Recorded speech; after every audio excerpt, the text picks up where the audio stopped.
staff and others to go ahead and sit down. Please take a seat.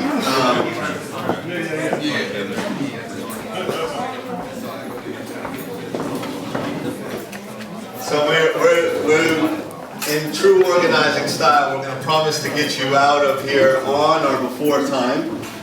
We said by 1:30, our goal is to get you out of here and enjoy the sun that is coming out, and also to enjoy the farmers market. The farmers, and those in this is, as you saw, this is the second week. Earlier in the week I was on WBZ. I was very happy to give a shout out. The first time I gave a realtor a shout out. But I gave a shout out to Lou Cano because Lou is not only a guy I've known for 2 decades, who's probably one of the hardest working people you will find in real estate in this community. He does it with integrity, and he does it with an extraordinary ethic. He's been very responsive and very committed to making sure that every single one of his properties, Lou has a principle that anyone that stays in his properties, you want to feel like you're anywhere in the city, the north side, south loop, and people like Rafi and others that are on my staff, Madiha, can testify to that. They walk when they're safe, they're clean, and they're dignified. And that's in many ways what we're always fighting for. A dignified quality of life in this community should be deserved just as anyone in any other community in a high-income part of the city. But I shouted out Lou specifically in relationship to the farmers market, because I called him, and Lou always takes my calls, and always calls me right back. And I said, Lou, we know this is not customary, because Lou keeps up, he has a code with his properties, never puts any material or flyers. He said, look, I'm going to break this rule once for you. And he allowed in all 55 of his properties to put up pluggers and flyers for the farmers market. I mentioned Father Tony across the street. Father Tony agreed to incorporate the farmers market in his sermons on Sunday. Rabbi Fournier did the same thing in the synagogue. So we have everyone in the community really working because, and Jeff Bartow, the executive director of SWAP, that some of you have had the opportunity to meet here and was in your group, can tell you this, and we've mentioned. Every community win we have is just that, a community win. They're not organizational wins, they're community wins. Things like the farmers market, we were one of 10 to be awarded by the USDA in the state to have a low-income farmers market. We studied the model of how to do it well. We read the USDA reports, we read the reports by Robert Wood Johnson, how they fail often in low-income communities, and try to put together one that would really succeed.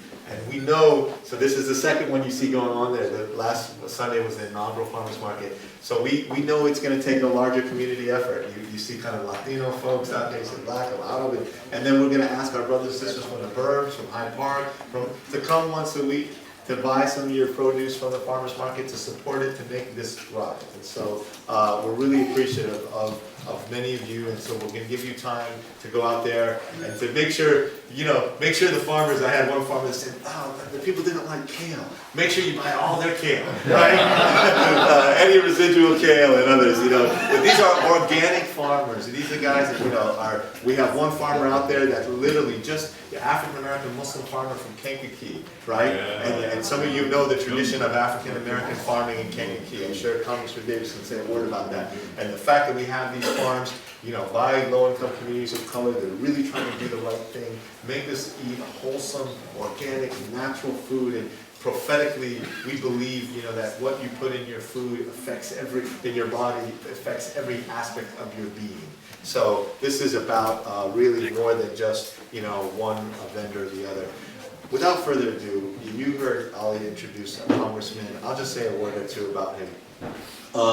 Congressman Danny Davis is not just a congressman from Illinois. He is an extraordinary champion for people across the country around issues that are at the core of what Iman has been fighting for and believes in, along with organizations like SWAP. You cannot talk about the dignified rights for the formerly incarcerated without talking about Congressman Danny Davis. You can't talk about health centers in not just Chicago, Illinois, but in America without talking about Congressman Danny Davis. He is a visionary. He's behind movements. He's behind building communities. Miles Square on the west side stands as a symbol for the community health center movement across the country. And this man has seen it. Rafi pulled me aside earlier today. I like to sometimes be transparent. He said, you know, in the very rough, said, I'll censor myself, Rafi, right? But he said, don't do any BS in front of Congressman Davis. Because he sees through it. He said, Congressman Davis don't need smoke and mirrors, right? You don't need the dog and pony show, right? Just give it to him like you're doing it. Don't try to, because he sees through it. He's seen it. He's been around. He talks from the heart. This man has been around every conceivable movement for good that we've known in this city and across the country. It's been an extraordinary honor that he's taken out an entire Sunday morning and afternoon to walk around and to be here with us. Please warmly welcome the legend, Congressman Danny Davis.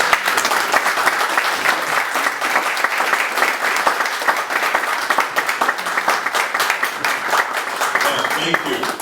Thank you very much. I think I'm just going to leave the microphone. Okay. I grew up in rural Arkansas, and our closest neighbor lived across the bayou, which means we sometimes had to elevate our voices in order to be heard. But let me tell you, I have been so fascinated, first by the work, the expertise, the vision, as expressed by Dr. Rami, but the whole organization, what everything is and everything means. I am delighted to be here with my colleague, the Honorable Alderman of the 16th Ward, my dear longtime friend and associate, Alderman Tony Folks. Tony, it's always a pleasure.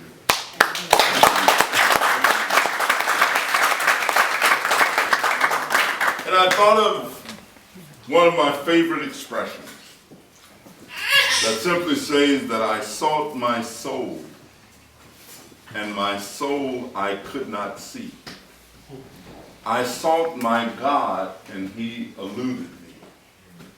But then I sought my brother and my sister and found all three. How good and pleasant it is for brothers and sisters to dwell together in unity and of one accord.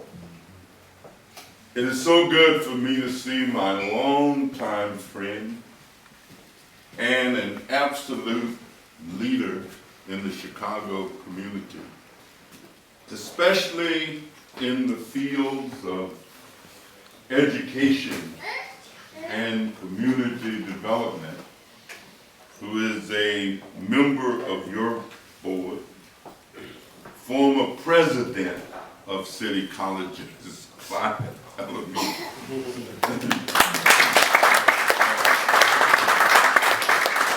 You know, the Chicago City Colleges are indeed a great instrument for education and have more students than many of the top colleges and universities in the nation. And we always say that the city colleges of Chicago have been a very well-kept secret, where individuals don't really have to have a whole lot of money. They don't have to worry about paying room and board. They don't have to go away to Harvard, Yale, Princeton, Stanford, or any of those places. They can go to Kennedy King, where Clyde was the president, and they had an outstanding program. And when individuals graduate, they can go out and get themselves a job, making $60,000, $70,000, and $80,000 a year, because they have developed some technical expertise that they can take into the marketplace and sell. I couldn't help but think of my daddy as I listened to everything that was going on. And he had a poem that he liked. And it simply said, "I'd rather see a sermon than hear one any day." And I have seen a sermon this morning. Yeah, I didn't just hear a sermon, but I've seen a sermon. And I felt the impact of the sermon as I experienced the level of community organizing that you are doing.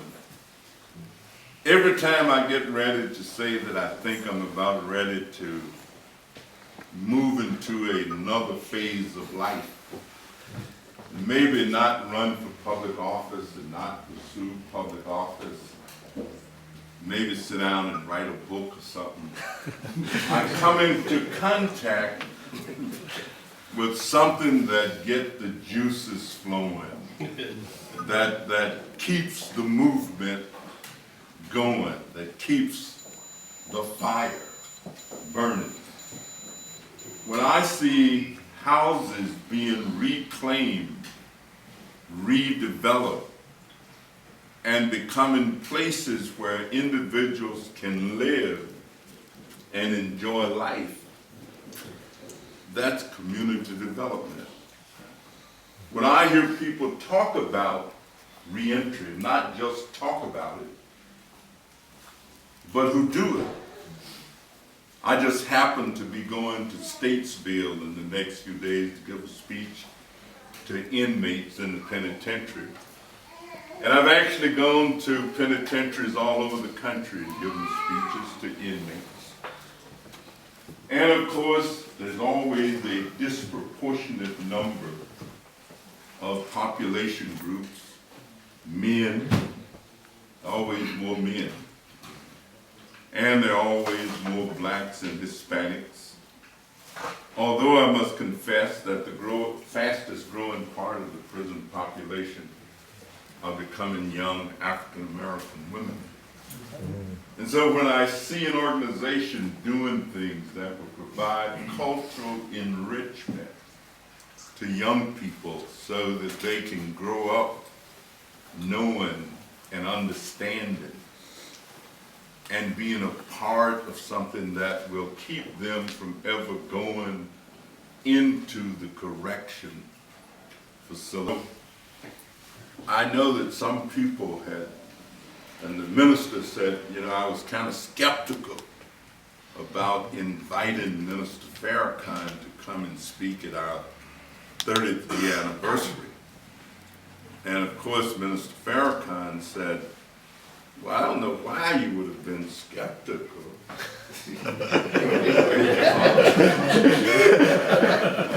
Allah.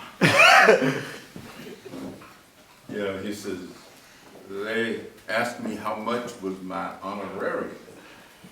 And he says, I tell them, say, I don't seek nothing, I come to give. So he reached in his pocket and pulled out a $100 bill and said, whenever y'all take up the collection, I'm gonna leave my part so that you will understand that we're all brothers and sisters who serve one God. And we may call our God different names, but it's one God. And he said, you know, it's hard for you to tell me that Martin Luther King wasn't a Muslim and a Christian, or that Mahatma Gandhi didn't have some of the same principles and practices of what I practice. And so it's been an inspiration to me. And absolutely, I consider myself a practicing Christian. And if I hadn't been here this morning, I was going to be at something called the Third Unitarian Church, which isn't quite the same as a Baptist or Methodist, but they were giving away their scholarships today.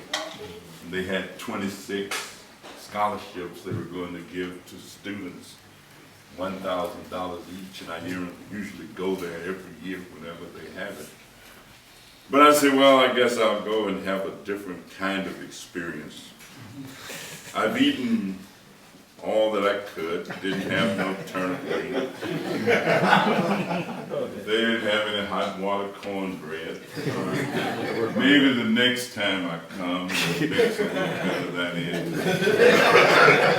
Pinto beans, and all of the rest of those things. I mean, you can't beat this.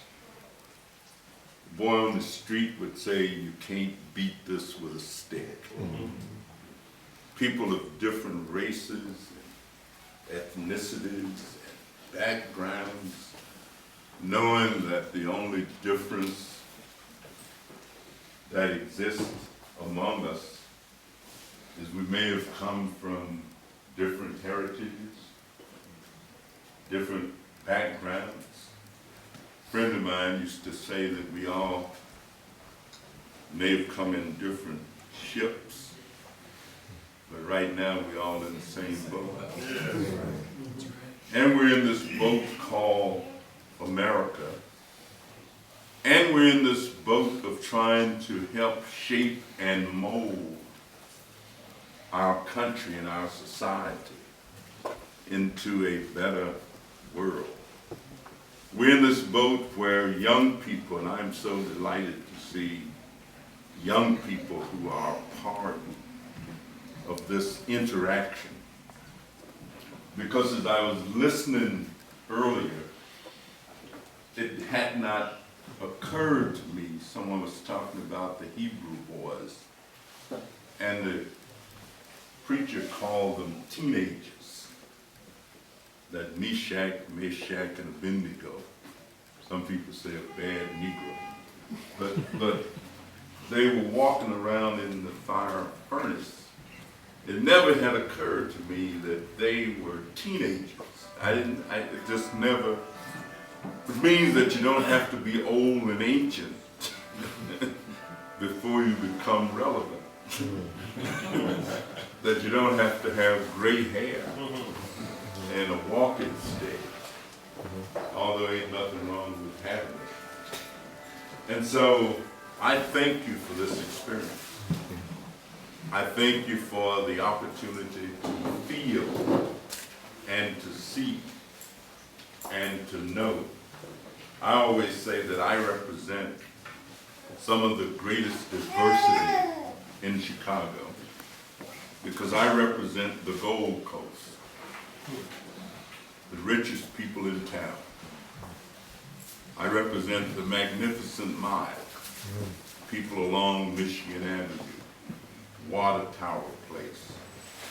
I represent the Pritzels and the Astors.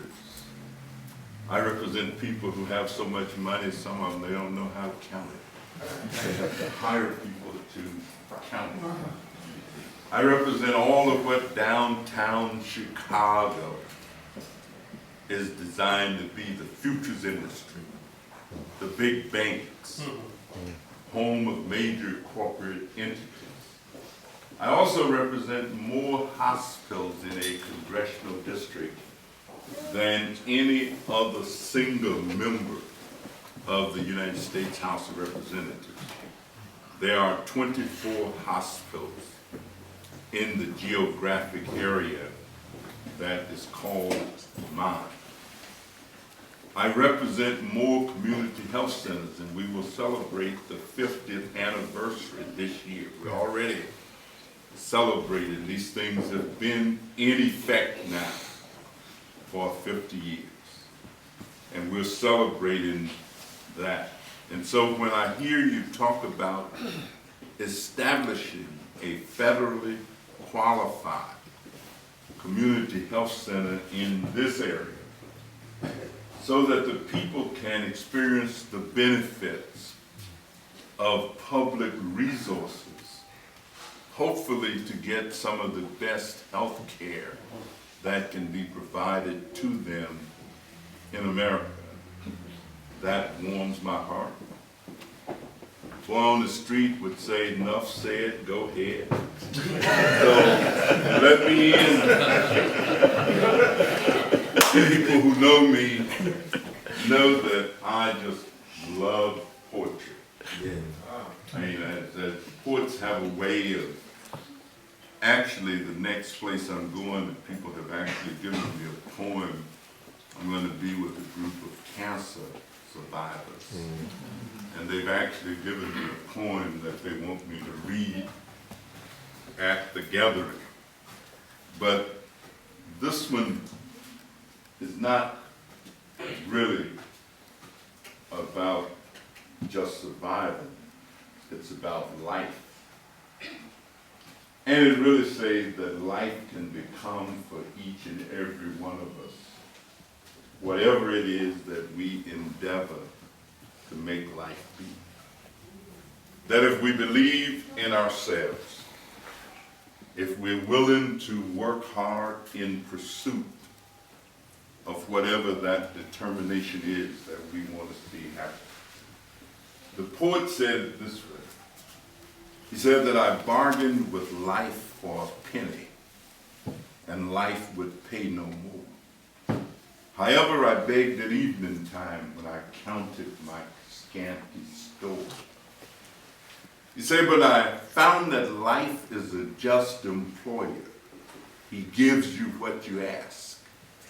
But once you have set the wages, then you must bear the task. I worked for a menial's hire, a penny, only to find dismayed that whatever price I had asked of life, life would have willingly paid.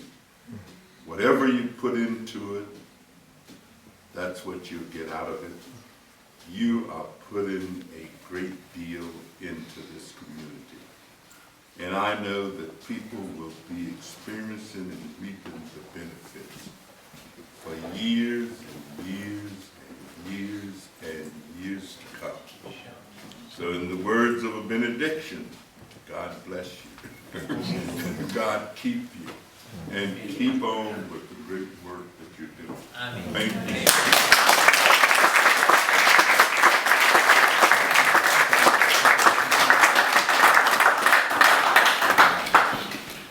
I don't know how to follow that, so I'm not even going to try. People who have heard Congressman Davis speak are moved not only by his extraordinary oratory and his eloquence, but by the human being that he is, a person who is genuinely connected to people's hearts because he has a heart of a human being that believes in human beings and believes in their fundamental goodness and has fought for them for so many years. So once again, please give it up for Congressman Davis.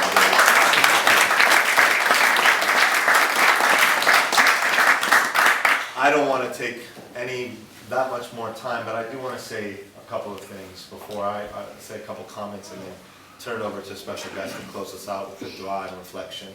I want to acknowledge also the extraordinary team that I think you saw. Only a small group of them are in here today. Some of the staff, many of them are still at stations, are working the farmers market right now, or helping as we escort the cars and teams. But all of the staff, and we have a dynamic staff of around 16 people, and we have even many more folks who have been working, as leaders and giving more than even in some cases half-time, full-time of their very precious time to this organization and to the community. So please give it up for all of us.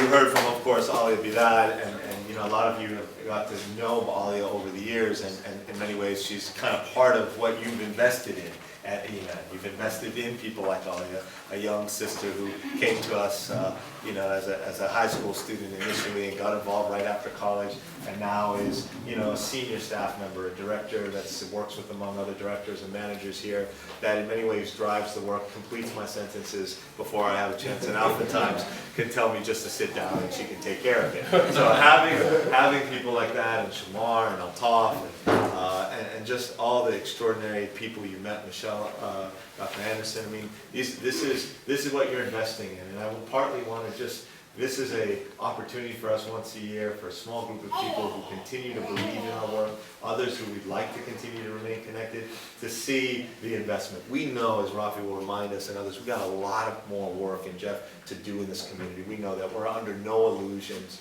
as we work every day with someone like Tony with us here. It means a tremendous amount. Not only is she, again, another elected official, she was an organizer before an elected official, so she understands the work. So give it up again for Rami.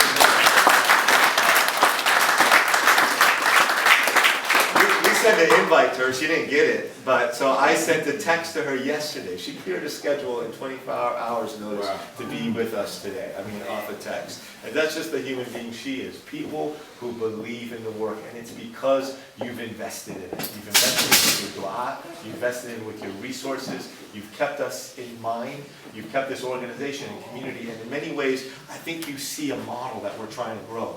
I mean, earlier this year I was in Detroit.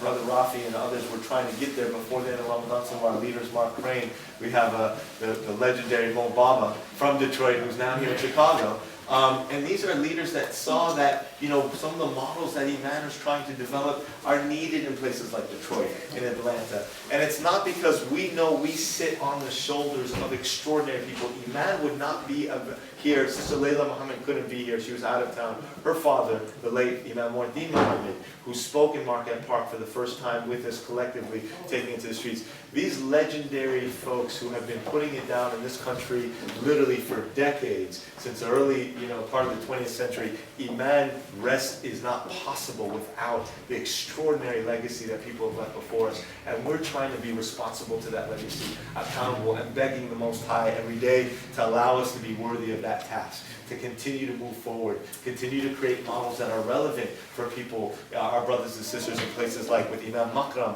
who has taught us so much from places like Minneapolis, who's here, but to be able to then take something back of meaning to Minneapolis, to take something to Atlanta, to take something to Detroit, and we're beginning to see that happen. We're taking baby steps, but we're seeing that happen. But you're also seeing return on investment. You heard Altaf talk about 4,000 as our goal. We're well on our way with this clinic. And God willing, as we continue to go deeper with our clinic, we'll quadruple that number, God willing, by the time we have our 20th anniversary. We have 30 corner stores now in our cohort. And it's not just enough to work with corner stores. We have a lot to do with corner stores. Again, I've mentioned Rafi here just because he's kind of seen the terrain, but other brothers have seen this. These are difficult spaces, places where communities were trying to shut these stores down, and in many cases, some of the stores had no ways of interacting. And we could do one or three things with the stores, and we have done all three. We've worked with before our state representative Esther Golar. We voted areas dry. We've voted licenses. We've taken store licenses away from store owners. We've worked, and we will continue to work to have more organic black-owned businesses. I am so excited today to announce that one of our brothers here, who's a local kid from the hood here in 63rd, we call the hood the Hada, in Arabic, and he grew up here, but he's also grown up in and alongside African Americans. He has an African American investor that was going to be here that bought one of the blocks that we're working on 63rd and Racine, the entire building, not only to sustain that business, but to incubate a black-owned business that we're going to field through a set of RFPs to a set of young entrepreneur and African Americans who want to set up a healthy deli alongside this corner store. So beginning to go deep with stores, but we're also going wide. We have 33 in our network, and we want to continue by the end of the year to demonstrate that we can transform these spaces that people give up on. You've seen this, you saw the Arts and Cultural Center. This is a 10-year dream we've talked about in this community, a legacy Jim Caprio and others who were really part of this community for many years to envision memorializing Martin Luther King, to actually see that now within a vision that is possible. It's no longer just a conversation. To be at a point by August 5th of this year to begin to break ground and to unveil by next August 5th. The first, Congressman Davis reminded me, I said the first memorial in Chicago. Congressman Davis pulled me aside, said it may be one of the first in the country aside from the one in D.C. And certainly the first of its kind where we're memorializing not just one human being, but a movement. And certainly step back and say how many of those efforts are Muslims in the lead with, particularly at a time where we have in Arizona, where we cannot be deluded by the still polarizing narrative that exists in America and across the world that pits the very communities that are working organically here together apart from one another. Iman doesn't send out a whole bunch of press releases about we're working with Jews and Muslims and Christians, because we're trying to do that on the ground. We want to make that real. We want to have outcomes that really demonstrate the fact that this is a community genuinely committed to lifting up a model that can be an inspiration and an illustration of an alternative, not just for Muslim Americans across the country, but honestly for Muslims even across the world, and for many of our other brothers and sisters, our Latinos and African Americans, that coming together in a place like Market Park, we can create a version of the 21st century beloved community that people like King marched for over 50 years ago in Market Park. That vision, which is at the heart of the prophetic vision that so many of us hold core to our tradition, is part of something that is worth fighting, living, and even dying for if our lives are spent doing that work. So God willing, we will continue to beg for your dua. As I leave and turn it over to Robert, we are on the eve of Ramadan. It is a sacred month.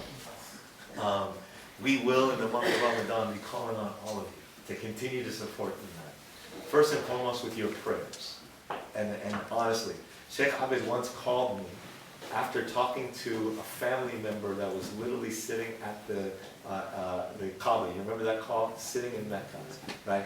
And all we wanted from you, we don't want nothing except that person's prayers, right? We often joke, we could at Iman say like, call your grandmother, your auntie, someone in the Bayou who hasn't come out of a village or sinned in a very long time, and ask them for your prayers, right? Because we genuinely believe in the power of prayer to do our work, and without it, we cannot do it. Because when you're praying for something, your heart is connected to something. So we want your heart and your prayers connected to that work. So that's going to be the first request. The second request is going to continue to ask that you continue to do what our young brother Muhammad Ramadan is. Some of you have access to I'm not talking about monetary resources, I'm talking about skill sets. One of the brothers that left out of here, dentistry. We know we're trying to cite this dental suite. Some of our people we know have access to that skill set that can expedite that process in a quantum way and have us have our dental suite perhaps a year and a half ahead of schedule. There are people like that. We would not be in the building today if it wasn't for a tour like this, where a brother came from a blessed family and make dua for that blessed family and make dua for that blessed man who saw this building while he was walking across the street in a tour and said, how much would it cost to get it? He pulled me aside and then he said, go ahead and give them a price. Give them a quote. I'll give you the checks. This was a person who believed in the model. He believed in barakah. And we ask that you pray for these types of people, because that's the third thing that we ask for. And we know we will continue to ask for your resources, and we know what a sacred trust that is. We know what it is, and we beg our Creator every day to allow us to be worthy recipients of that. Iman continues to be a nonprofit organization that over close to 45, if not 50% of its funds is seeded by individual donors. And that is an amazing thing for foundations in the nonprofit world. Jeff can tell you that, and that's an amazing thing. And we tell our foundations continue to want to support us because they see the buy-in from individual donors, right? And that means we have to bring them from all over who believe in this model, from every part of the Chicagoland area, and say, invest in us, we'll double the resources. And as we move towards the future, Iman is trying to be more sustainable. So relying on not just donations, not just foundations, not just individuals, but you saw a health clinic, a model that can be sustainable by 3-4 years from now. It will generate enough revenue, God willing, inshallah, to be able to sustain and grow the clinic just from the operations of the clinic. You're seeing a model now with green reentry. Now you saw 2 homes that we have ready for 2015. Each of those homes are going to be sold directly to our brothers. We're working with the city of Chicago to give them the first-time homeowners, deduction so that they can buy it at $85,000 or $90,000, but we can still sell it at $120,000 around. That's around a $30,000 profit on top of the money that we put into it that will go directly back into green reentry to enable us to do other homes. So while it's still very small, the possibility to take to scale is there and to be sustainable. And we're looking at that in each and every one of our efforts. How to make our model sustainable, how to get to scale, how to allow this kiln and this art space to be a space that incubates young people that are producing their own art that they can then sell, right? And have these types of things. So again, we will be asking for your prayers, we're asking for your expertise, and we will continue to ask for your financial support and throughout this month, and we ask that you continue to keep us in the prayers. And so again, thank you all for coming out this morning. I know I can say this on behalf of all of my staff. It's been just a tremendous privilege for all of us, and we think about this day for many months as we plan. When we first introduced Iman through a mutual friend, been a strong supporter, a person who also has been extraordinarily important to the national Muslim community. He's been not only now operating in the context of many of the communities that are like Ta'lif and Zaytuna, but he's also been supporting the capacity of a chaplain in many of the, and now in New York City. We're really extraordinarily honored that he's come all the way to the South Side. He has family in Illinois that he's visiting, but to come all the way with us today and spend the morning to close us out with the reflection and pray. So without further ado, please welcome Rami Coolidge.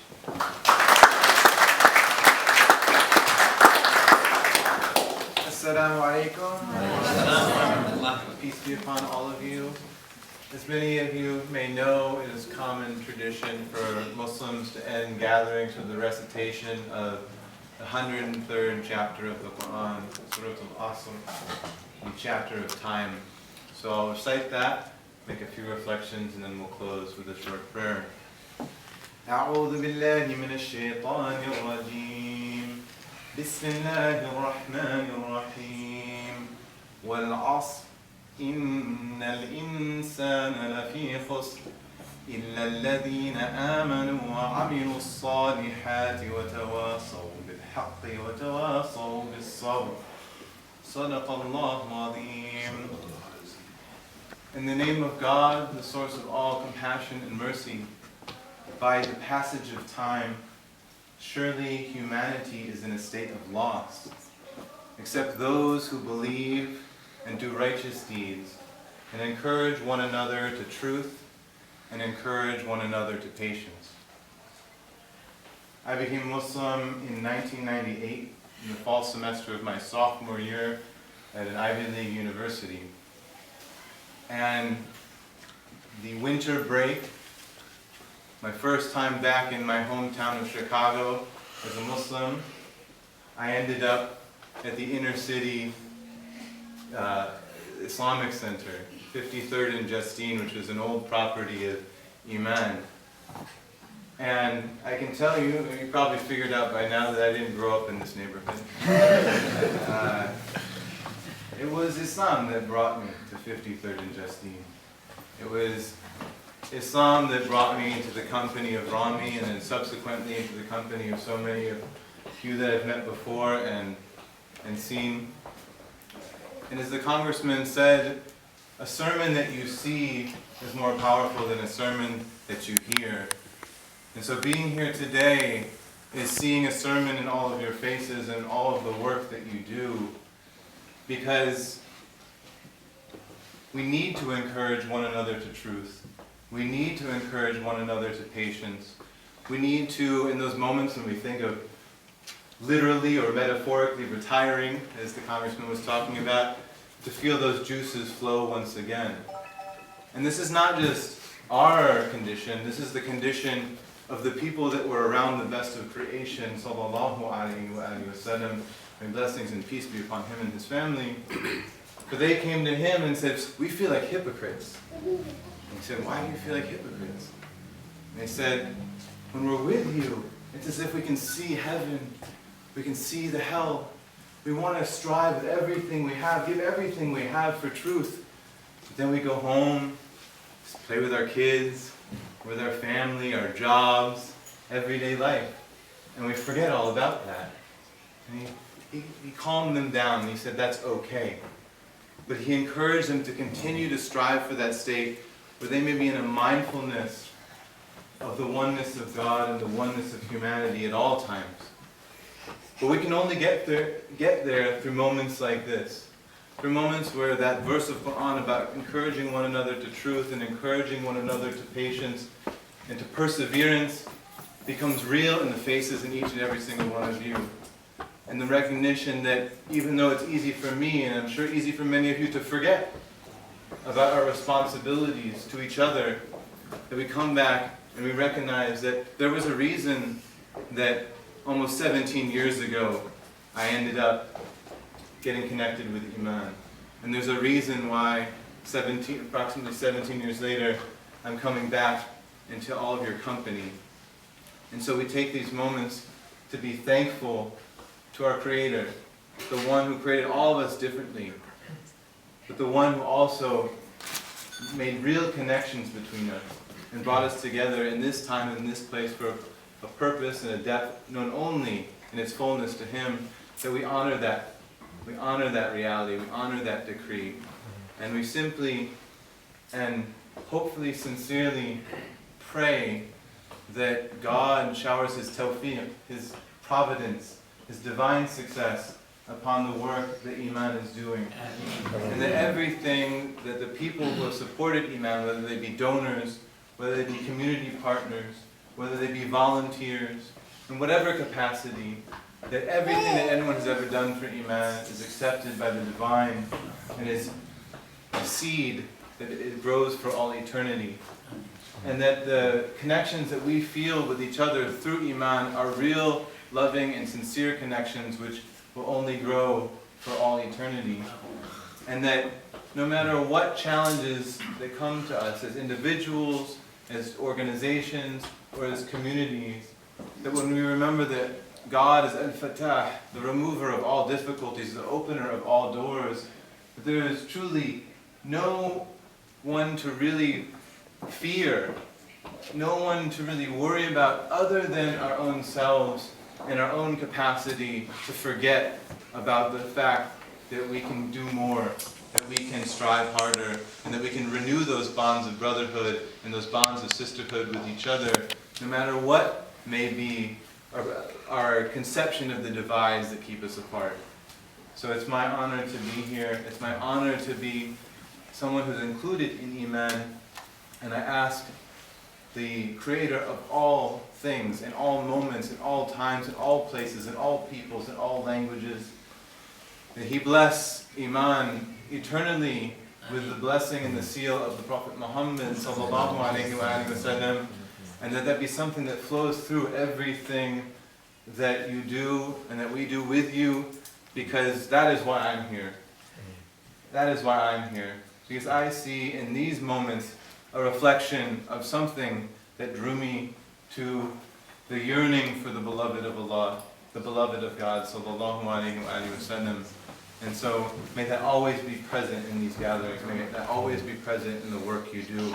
And may we, in these moments, strive harder and recommit ourselves to praying for each other, to giving to each other, to knowing one another for the sake of the one who created us and brought us together. I said this, and may God have mercy upon me and upon all of you. سبحانك اللهم وبحمدك أشهد أن لا إله إلا أنت أستغفرك وأتوب إليك. سبحانك اللهم وبحمدك أشهد أن لا إله إلا أنت أستغفرك وأتوب إليك. ربنا لا تزغ قلوبنا بعد إذ هديتنا وهب لنا من لدنك رحمة إنك أنت الوهاب. Our Lord, please do not let our hearts to deviate after you have guided us on this day and in this place, but shower upon us your mercy that comes from you, for truly you are the one who grants all things. اللهم صل على سيدنا محمد وآله وسلم. سبحانك اللهم وبحمدك أشهد أن لا إله إلا أنت أستغفرك وأتوب إليك. ربنا آتنا في الدنيا حسنة وفي الآخرة حسنة وقنا عذاب النار. لا إله إلا أنت سبحانك إني كنت من الظالمين. أعوذ بالله من الشيطان الرجيم. بسم الله الرحمن الرحيم. والعصر إن الإنسان لفي خسر إلا الذين آمنوا وعملوا الصالحات وتواصوا بالحق وتواصوا بالصبر. صدق الله